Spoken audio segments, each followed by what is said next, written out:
दोस्तों स्टडी 91 के YouTube channel में आप सभी का बहुत बहुत स्वागत है। दोस्तों आज आप सभी के समक्ष भारतीय संविधान की क्लास में अगले लेक्चर को लेकर हाजिर हूं दोस्तों, जिसमें आज हम चर्चा करेंगे राष्ट्रपति से संबंधित अन्य तथ्यों के बारे में। ध्यान दीजिएगा, आज हमारा 172वां लेक्चर यानी संविधान की बात करें तो आज संविधान का 22वां लेक्चर आप सभी के सामने प्रस्तुत है। दोस्तों इसके पहले 150 लेक्चर में केवल इतिहास विषय पर चर्चा किया गया, तो एक बार पीछे के वीडियोज जिन बच्चों ने नहीं देखा जाके जरूर देखेगा, प्लेलिस्ट में आपको वीडियो मिल जाएगा।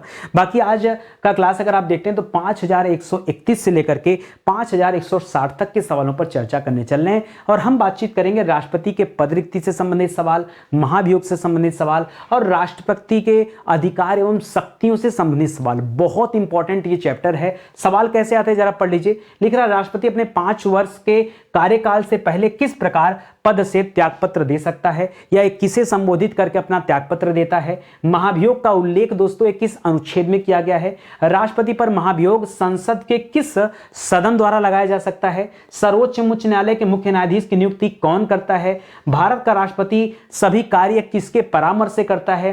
किस वीटो को पॉकेट वीटो के नाम से जाना जाता है। ठीक है, इस तरह के तमाम ऐसे सवाल हैं जो यहां से पूछे जाते हैं इस चैप्टर से संबंधित सवाल। अगर आप वीडियोस देखेंगे तो निश्चित रूप से इस तरह के सवालों पर आपकी अच्छी पकड़ बन पाएगी। ध्यान दीजिएगा दोस्तों, आप लोगों के डिमांड पर ही हिस्ट्री में मॉडर्न हिस्ट्री का दोस्तों बैच स्टार्ट किया था। सर मॉडर्न हिस्ट्री ही क्यों और पूरी हिस्ट्री क्यों नहीं, क्योंकि पूरा हिस्ट्री एक बहुत बड़ा विषय है। ठीक है, मॉडर्न हिस्ट्री का वेटेज ज्यादा है, मॉडर्न हिस्ट्री से सवाल ज्यादा आते हैं, ऐसे में आपकी तैयारी इस पर बेहतर होनी चाहिए। बाकी हिंदी विषय पर दोस्तों अच्छी क्लास हमारी चल रही है, इसको आप ज्वाइन कर सकते हैं। अगर हम पॉलिटी की बात करें दोस्तों तो पॉलिटी का बिल्कुल फ्रेश और न्यू बैच दोस्तों स्टार्ट हो रहा है। आप इंक्वायरी करते रहिए, बहुत जल्द ये आप सभी के सामने आ जाएगा। ठीक है, और इसके अलावा यूपी स्पेशल का भी बैच आप सभी के सामने आ रहा है। ये हमारा हेल्पलाइन नंबर है, कॉल करके संपर्क कर सकते हैं। सीधे आइए सवालों से अपने कहानी को शुरू करते हैं। तो ध्यान क्या देना दोस्तों, डेली की तरह आज भी ध्यान दीजिएगा। 172वां लेक्चर है, 5131 से लेकर 5160 तक के सवाल है। ठीक है, और सवाल किससे संबंधित है तो राष्ट्रपति के पद रिक्ति, महाभियोग, अधिकार एवं शक्तियों से संबंधित सवाल। पहला ही सवाल सुनिए, ध्यान से पढ़िए और इत्मीनान से ध्यान दीजिएगा। ठीक है, यहां पे क्या लिखा, राष्ट्रपति अपने 5 वर्ष के कार्यकाल से पहले किस प्रकार अपने पद से त्यागपत्र दे सकता है। तो पहला तरीका तो यह दोस्तों कि राष्ट्रपति पर क्या लगा हो, महाभियोग लगा हो। क्या लगा दोस्तों, महाभियोग। और जब राष्ट्रपति पर महाभियोग लगता है तो दोस्तों राष्ट्रपति को अपना त्यागपत्र देना पड़ता है। ठीक है, यह पहला तरीका है। हालांकि भारत के अभी किसी भी राष्ट्रपति पर महाभियोग नहीं लगाया गया है। ठीक है, दूसरा जो सबसे आम तरीका है दोस्तों क्या है कि उपराष्ट्रपति को अपना त्यागपत्र देकर, उपराष्ट्रपति को अपना त्यागपत्र देकर भी राष्ट्रपति क्या कर सकता है, अपने पद से इस्तीफा दे सकता है। तो एक बात यहां पर ध्यान रखिएगा, राष्ट्रपति शपथ किसके समक्ष लेता है। अगर हम शपथ की बात करें तो शपथ के बारे में कहां बताएगा दोस्तों, अनुच्छेद 60 में बताएगा। और शपथ किसके सामने लेता है तो सुप्रीम कोर्ट के चीफ जस्टिस के सामने। ठीक है, याद रखिएगा सीजेआई जो होते हैं, चीफ जस्टिस ऑफ इंडिया जो होते हैं दोस्तों, सीजेआई। ठीक है, उनके समक्ष दोस्तों यह शपथ लेने का काम करता है। लेकिन संबोधन किसको करके त्यागपत्र देता है तो त्यागपत्र देता है उपराष्ट्रपति को संबोधन करके। देखिए परीक्षा में जिन्हें याद नहीं होता ना, वो सोचते हैं कि राष्ट्रपति के सामने शपथ लिया था तो राष्ट्रपति को ही संबोधित करेगा, यहीं पर हो जाता कंफ्यूजन। ठीक है, आगे सवाल पढ़िए। करा राष्ट्रपति के पद में रिक्ति को भरने के लिए, मान लीजिए कोई व्यक्ति राष्ट्रपति था, अचानक से उसने इस्तीफा दे दिया या उनकी मृत्यु हो गई या वो अपने पद पर नहीं, बीमार वगैरह चल रहे हैं, तो भैया पद तो रिक्ति हो गई, यानी पद खाली चल रहा है। तो खाली पद को भरने के लिए यानी निर्वाचन करने का समय और आकस्मिक रिक्ति को भरने के लिए निर्वाचित व्यक्ति की पदावधि ये किस अनुच्छेद में दोस्तों निहित है। तो दोस्तों इन सभी के बारे में अनुच्छेद 62 में बताया गया। और क्या बताया गया कि अगर राष्ट्रपति का पद रिक्त है तो ऐसे में 6 महीने के अंदर वो पद भरा जाना चाहिए। पहली बात तो तत्काल प्रभाव से कार्यवाहक राष्ट्रपति की नियुक्ति कर दी जाती है, लेकिन दोस्तों कितने महीने के अंदर यह पद भरना होता है चुनाव करा करके, तो केवल दोस्तों 6 माह का यहां समय दिया गया है, याद रखेंगे। देखिए किसी राष्ट्रपति का देहांत हो गया तो तुरंत तत्काल प्रभाव से कार्यवाहक राष्ट्रपति किसी न किसी को बना दिया जाता है, चाहे उपराष्ट्रपति को, चाहे सर्वोच्च न्यायालय के मुख्य न्यायाधीश को,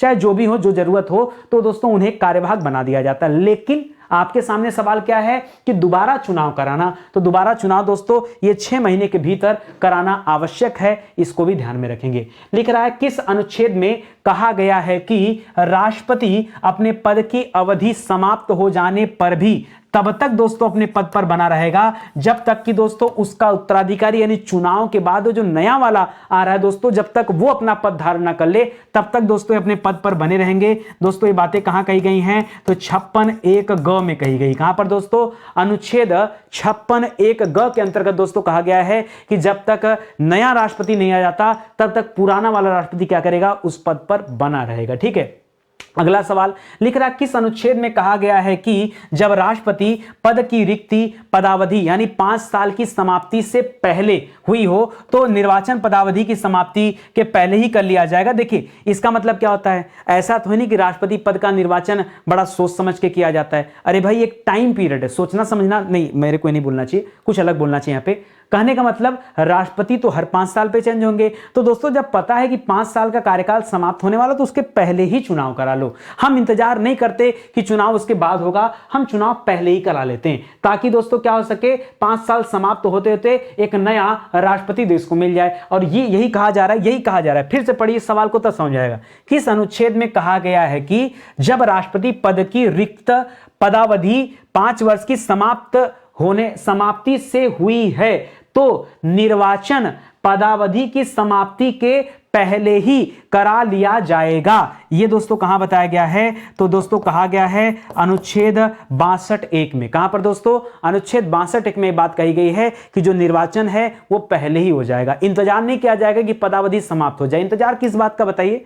जब कराना ही है जो काम तो इंतजार किस बात का? राष्ट्रपति के द्वारा संविधान का उल्लंघन या अतिक्रमण करने पर उसे कैसे हटाया जा सकता है? तो याद रखेंगे महाभियोग लगाकर। ठीक है, महाभियोग लगाकर। अच्छा एक बात और बताना चाहूंगा, महाभियोग सिर्फ और सिर्फ राष्ट्रपति पर लगता है। कभी भी दोस्तों सुप्रीम कोर्ट के जो न्यायाधीश वगैरह होते हैं उन पर दोस्तों महाभियोग नहीं लगता है। किताबों में लिखा जरूर है लेकिन गलत लिखा है। महाभियोग की प्रक्रिया सिर्फ और सिर्फ राष्ट्रपति से संबंधित है, बाकी लोगों को साबित कदाचार पर हटाया जाता है और राष्ट्रपति पर महाभियोग लगाकर। क्या हमारे देश में सर कभी महाभियोग लगा है? नहीं, आज तक तो कभी आवश्यकता नहीं पड़ा कि महाभियोग लगाना पड़े। लिख रहा महाभियोग का उल्लेख ये किस अनुच्छेद में किया गया है? तो दोस्तों जब आप आगे पढ़ेंगे तो 60 में आप पढ़ते हैं शपथ के बारे में और 61 में दोस्तों क्या मिलता है? 61 में क्या मिलता है दोस्तों? 61(1) में ये महाभियोग के बारे में बताया गया है। लिख रहा महाभियोग से संबंधित कौन से वाक्य को संविधान में परिभाषित नहीं किया गया है?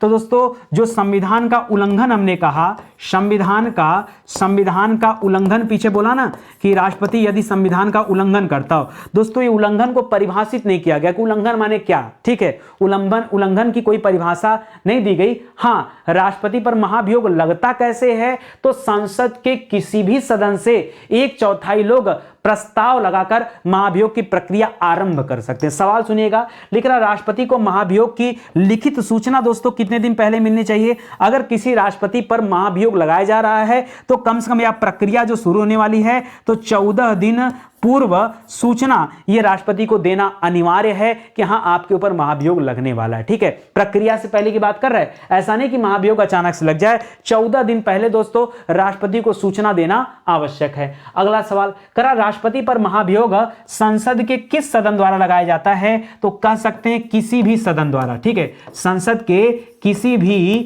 भी सदन द्वारा यह महाभियोग लगाया जा सकता है। चाहे राज्यसभा लगा ले, सबसे पहले कार्यवाही आरंभ कर दे, चाहे लोकसभा कार्यवाही आरंभ कर दे, इससे कोई लेना देना नहीं होता। हां, जो आरंभ करेगा उसके कम से कम 1/4 सदस्य होने चाहिए। ठीक है, लिख रहा है राष्ट्रपति पर महाभियोग लगाने वाले सदन के कितने सदस्यों के हस्ताक्षर होने चाहिए दोस्तों? तो याद रखेंगे 1/4 सदस्य। ठीक है, जो भी सदन है, अगर लोकसभा है तो लोकसभा का 1/4, अगर राज्यसभा है तो राज्यसभा का 1/4। कोई कंडीशन नहीं कि पहले कहीं से भी शुरू हो सकता है। लिख रहा है किस बहुमत से पारित होने के पश्चात महाभियोग का प्रस्ताव दूसरे सदन में भेजा जाता है? तो पहले तो 1/4 सदस्यों ने क्या किया? अपना हस्ताक्षर लगाया और हस्ताक्षर लगा के महाभियोग की प्रक्रिया आरंभ किया। और दोस्तों कम से कम 2/3 सदस्य जब दोस्तों अपनी सहमति दे देंगे तब जाकर के दोस्तों क्या माना जाता है? कुल सदस्य संख्या का 2/3। ठीक है, किसका? तो याद रखेंगे कुल संख्या का 2/3। जी हां दोस्तों, कुल संख्या का 2/3 लोग जब बहुमत अपना दे देंगे कि हां राष्ट्रपति जो इस कार्य में संलिप्त थे, तब दोस्तों एक सदन की कार्यवाही समाप्त होती, तब ये दूसरे सदन में प्रवेश करेगा और अब जांच किया जाएगा दूसरे सदन में मान लीजिए लोकसभा में पेश किया गया तो फिर वहां से राज्यसभा में जाएगा, और राज्यसभा में पेश किया गया तो वहां से लोकसभा में जाएगा। लिख रहा महाभियोग आरोपों की जांच के दौरान किसे इसमें उपस्थित होने तथा अपना प्रतिनिधित्व करने का अधिकार है दोस्तों। तो भैया एक बात बताओ, राष्ट्रपति पर महाभियोग लग रहा है तो राष्ट्रपति इस दौरान उपस्थित रहेंगे कि नहीं रहेंगे? बिल्कुल रहेंगे। राष्ट्रपति उपस्थित भी रहेंगे और राष्ट्रपति अपना पक्ष भी रखेंगे कि हम सही हैं कि गलत हैं, रखना पड़ेगा ना, ये मौका उन्हें दिया जाएगा। ठीक है, ऐसा नहीं कि महाभियोग लग रहा तो उनको अपनी बात रखने का मौका ना मिले। भाई राष्ट्रपति हैं, सम्मानित पद है, इसलिए इतना दिया गया है। लेकिन दूसरे सदन द्वारा महाभियोग आरोपों को सही पाने पर, अगर मान लीजिए जांच किया गया और आरोप सही पाए गए तो सही पाने पर महाभियोग प्रस्ताव को कितने बहुमत से पारित किया जाएगा? जब पिछला वाला सदन 2/3 से पारित किया था तो ये वाला सदन भी 2/3 से पारित करे। ठीक है, तो याद रखेंगे दोस्तों 2/3 बहुमत से जब यहां भी पारित हो जाएगा, देखिए दोनों में बहुमत कितना चाहिए? 2/3 बहुमत माना जाएगा। जब दोस्तों कुल सदस्य संख्या का 2/3 बहुमत मिल जाएगा तब दोस्तों महाभियोग की प्रक्रिया पूर्ण होगी, और महाभियोग की प्रक्रिया अगर पूर्ण होती है तो राष्ट्रपति को अपने पद से इस्तीफा देना पड़ेगा। ठीक है, सीधा सीधा यही जवाब है। राष्ट्रपति को उसके पद से हटाने की कौन सी प्रक्रिया संसद की एक अर्ध न्यायिक प्रक्रिया कही जाती है दोस्तों? तो ये महाभियोग की प्रक्रिया को ही अर्ध न्यायिक प्रक्रिया का नाम दिया गया। ठीक है, महाभियोग प्रक्रिया को क्या नाम दिया गया है? अर्ध न्यायिक प्रक्रिया का नाम दिया गया है। इस सवाल को भी याद रखेंगे। ठीक है, समझ में आ रहा है ना? मैं आपको वही सवाल देता हूं जिससे कि आपका एक चैप्टर तैयार हो जाए। आप कभी हमारे साथ जब पढ़ेंगे ना तो आपको लगेगा कि पूरे चैप्टर का निचोड़ मैं देता हूं, कहीं अलग से कुछ नहीं। ठीक है, पूरा निचोड़ ही आपको देता हूं कि देखिए ऐसे ऐसे सवाल इस टॉपिक में पूछे जा सकते हैं, बन सकते हैं। आप जवाब देते गए, इसका मतलब पूरा चैप्टर आपको तैयार है। आप जवाब देने में असमर्थ हैं, 2 4 5 क्वेश्चन गलत हो रहा है, इसका मतलब पर्टिकुलर उस चैप्टर के उस टॉपिक पर आपकी पकड़ अच्छी नहीं बन पाई है, आपको और मेहनत करने की आवश्यकता है। स्टडी 91 के प्लेटफॉर्म से दोस्तों कई सारी किताबें भी लॉन्च की गई हैं। आप मौका भर दीजिए, जुड़िए हमारे साथ। हम तो छोटी छोटी क्लासेस देते हैं आपको, ठीक है, कम समय में, ताकि आप बोर भी ना हो। अब तो जमाना ऐसा हो गया कि लोग 15 सेकंड में ही मजे चाहते हैं। शॉर्ट्स आ गया ना 15 सेकंड में, ठीक है, तो 15 सेकंड में उनका एंटरटेनमेंट हो जाना चाहिए। नहीं एंटरटेनमेंट है तो नेक्स्ट नेक्स्ट नेक्स्ट। यहाँ तो वीडियो आधे घंटे का तो बड़ा मेहनत करना पड़ता है ये दिखाने के लिए कि नहीं ये इंपॉर्टेंट वीडियो है। ठीक है, तो याद रखेंगे स्टडी 91 आपके लिए किताबें भी बनाता है। मौका दीजिए, जुड़िए। बाकी बहुत ज्यादा यहाँ क्या कुछ कहना, जुड़ेंगे तो समझ में आएगा। क्वालिटी कैसे चेक करेंगे? जब आप हमारे साथ जुड़ेंगे, अटैच होंगे, तभी आप क्वालिटी समझ पाएंगे। लिख रहा है संसद के कौन से सदस्य, बहुत ध्यान से सोच समझ के इस सवाल का जवाब दीजिएगा। ये टेक्निकल सवाल है, ये वही सवाल है जो आपका पड़ोसी नहीं कर पाएगा, आप कर लेंगे। आप क्यों कर लेंगे? आपको मैं पढ़ा रहा हूं, सुनिए। लिख रहा है संसद के कौन से सदस्य जिन्होंने राष्ट्रपति के चुनाव में भाग नहीं लिया, ध्यान से पढ़िएगा, भाग नहीं लिया था लेकिन महाभियोग की प्रक्रिया में भाग ले सकते हैं। तो दोस्तों हमने बताया था कि जब राष्ट्रपति का चुनाव होता है तो चुनाव में भाग कौन कौन लेता है? चलिए पहले वही देख लेते हैं। चुनाव में भाग कौन लेता है? चुनाव में भाग लेना, ठीक है, भाग कौन कौन लेता है दोस्तों? तो भाग लेने वाला कौन है? तो सुनिएगा, हमने पढ़ा था संसद के सदस्य होंगे, ठीक है, संसद में दोस्तों लोकसभा और राज्यसभा के क्या होंगे दोस्तों? मनोनीत सदस्य, निर्वाचित सदस्य। कौन से सदस्य? निर्वाचित, ये बताया था, मनोनीत छोड़ दीजिएगा, निर्वाचित प्लस विधानसभा के निर्वाचित। क्या बताया था आपको? यही बताया था ना, प्लस विधान सभा का निर्वाचित सदस्य हिस्सा लेगा। ये मैंने आपको समझाया था। जब किसमें? जब राष्ट्रपति का चुनाव किया जाएगा तब। लेकिन जब महाभियोग लगाया जाएगा तो महाभियोग के केस में दोस्तों थोड़ी सी बातें अलग है। महाभियोग के केस में कहा जाता है कि संसद के सदस्य, सीधे सीधे खाली कहां के? संसद के सदस्य दोस्तों इसमें हिस्सा लेते हैं। अब इसमें निर्वाचित और मनोनीत दोनों आ जाते हैं, इसीलिए सीधे सीधे कहा जाता है संसद के नामांकित सदस्य। कैसे सदस्य? तो याद रखेंगे, यहां पे हम कहते हैं नामांकित सदस्य, ठीक है, तो याद रखेंगे दोनों आ जाते हैं। राज्य वाले को महाभियोग के टाइम में हटा दिया जाता है, राज्य का कोई भी नहीं आएगा। जैसे सवाल पढ़िए, लिख रहा राष्ट्रपति के चुनाव में भाग लेने वाले कौन से सदस्य महाभियोग की प्रक्रिया में भाग नहीं ले सकते हैं? तो हमने पढ़ा था कि विधानसभा वाले भाग लेते हैं ना, विधानसभा वाले,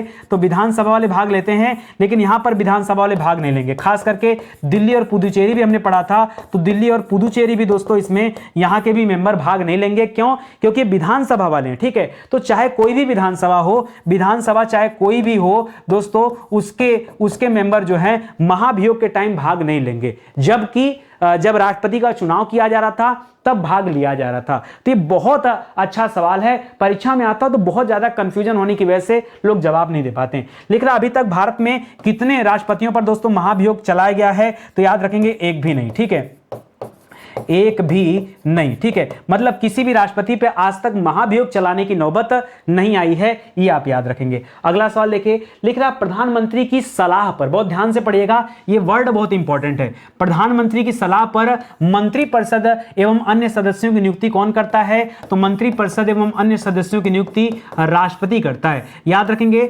राष्ट्रपति यहां पर दोस्तों मंत्रिपरिषद के सदस्यों की भी नियुक्ति करता है और यहां पर प्रधानमंत्री की भी नियुक्ति करता है। सवाल कभी कभी परीक्षा में पूछता है कि बताइए प्रधानमंत्री की नियुक्ति कौन करता है, तो क्या बताएंगे, वो भी राष्ट्रपति करता है, ठीक है। लिख रहा सर्वोच्च न्यायालय एवं उच्च न्यायालय के जो मुख्य न्यायाधीश होते हैं, चीफ जस्टिस होते हैं, उनको कौन अपॉइंट करता है दोस्तों, तो उनको भी अपॉइंट करने का काम किसका है, याद रखेंगे राष्ट्रपति का काम है, ठीक है। इसके अलावा दोस्तों जो तीनों सेनाएं हैं दोस्तों, तीनों सेनाएं जो हैं उनके दोस्तों अध्यक्ष जो होते हैं उनको कौन चुनता है, तो उनका चुनाव भी दोस्तों कौन करते हैं, राष्ट्रपति ही करते हैं, ठीक है। इसके अलावा जो सेंट्रल यूनिवर्सिटी वगैरह हैं उनके जो कुलपति हैं उनका चुनाव कौन करता है, वो भी राष्ट्रपति करते हैं। जितने राज्यपाल हैं वो कौन चुनता है, वो भी प्रधानमंत्री की सलाह पर राष्ट्रपति चुनते हैं। लिख रहा है राष्ट्रपति द्वारा विधेयक को संसद के पास पुनः भेजना क्या, अच्छा यहां पे लिख दे रहा हूं दोस्तों, चाहे आप राज्यपाल की बात करेंगे, चाहे आप कुलपति वगैरह की बात करेंगे, इन लोगों को दोस्तों कौन चुनता है,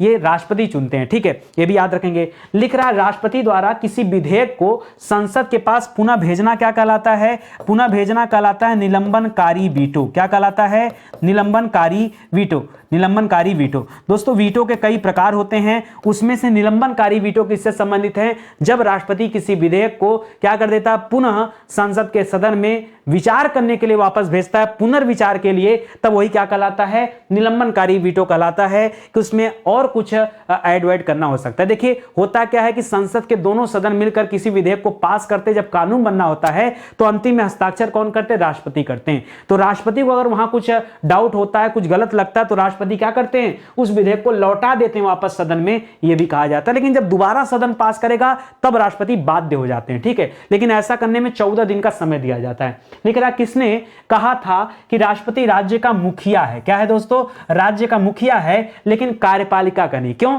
कार्यपालिका का मुखिया किसे कहा जाता है, प्रधानमंत्री को कहा जाता है।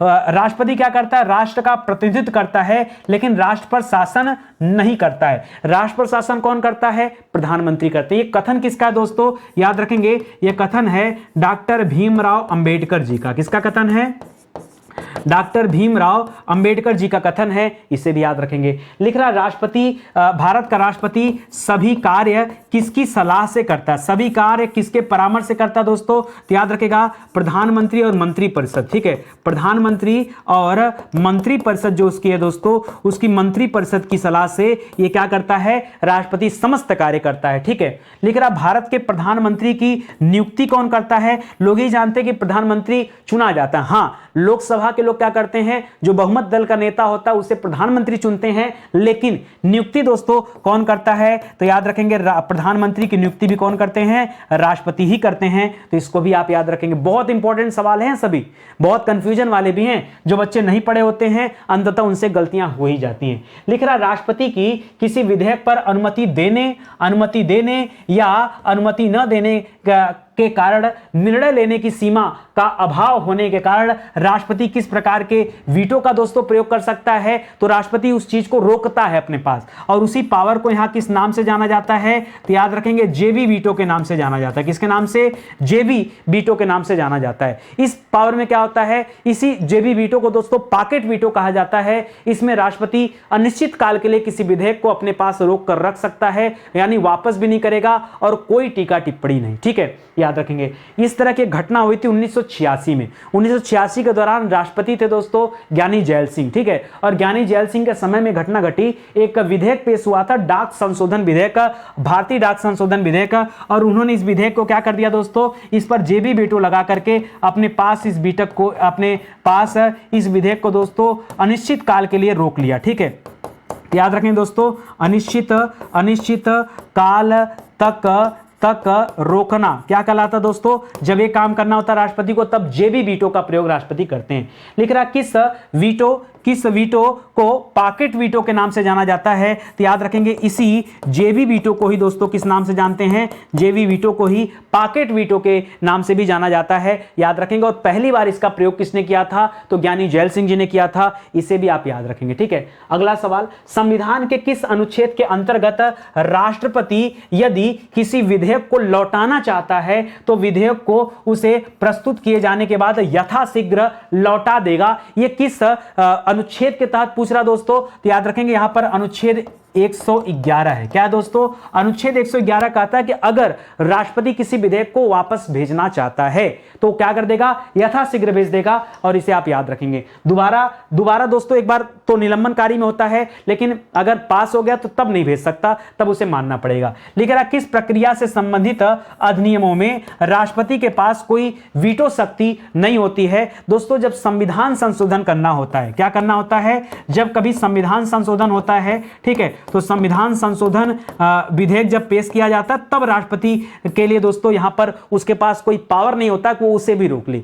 नॉर्मल विधेयक है तब तो रोकेगा, लेकिन जब संविधान संशोधन विधेयक होता है तब उसके पास किसी तरह का वीटो पावर नहीं होता है। ठीक है, अन्य पावर तो होगा भाई, राष्ट्रपति की सहमति तो हर जगह जरूरी है, लेकिन वीटो पावर का प्रयोग वो संविधान संशोधन वाले विधेयकों पर नहीं कर सकता है, याद रखेंगे। लिख रहा किस संशोधन अधिनियम ने संविधान संशोधन विधेयकों पर राष्ट्रपति को अपनी स्वीकृति देने के लिए बाध्यकारी बना दिया कि उनको अपनी स्वीकृति देना ही देना है? तो दोस्तों 24वां संविधान संशोधन हुआ था। क्या आया था दोस्तों यहां पर?